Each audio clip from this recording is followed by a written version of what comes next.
Aerosol spray recharging can be done safely at home when you understand pressure, propellant chemistry, and step-by-step precautions. Recharge requires knowing the original propellant type, compatible replacement propellant, and the canister's maximum pressure rating. First, read the can label for propellant name and any pressure or temperature warnings, and never attempt to recharge a can labeled non-refillable if it specifies single-use only. Use a proper refill kit designed for aerosol cans that includes a pressure gauge, adapter nozzles, and a controlled transfer valve. Connect in a ventilated, well-lit area away from ignition sources, and wear chemical-resistant gloves and eye protection. Before transfer, cool the donor and recipient to reduce vapor pressure.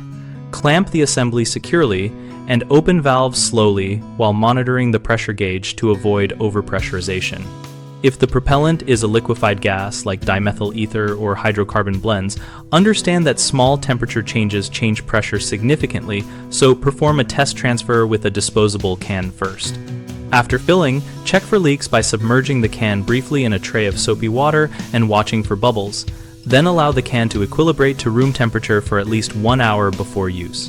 Dispose of any leftover propellant or damaged cans at a hazardous waste facility according to local regulations, and never puncture or incinerate a pressurized can. Common mistakes include using an incompatible propellant that can react with the product or overpressurizing the container.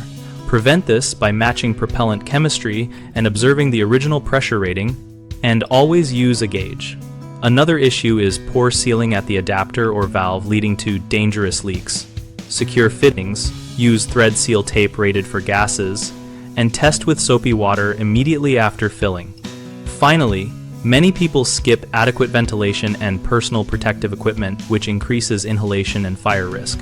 Always work outdoors or in a fume hood, wear gloves and eye protection, and keep ignition sources distant.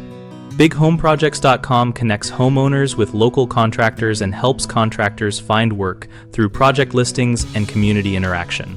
We host a discussion community where members share practical tips, ask questions, and learn from each other about projects like aerosol maintenance and safe DIY techniques.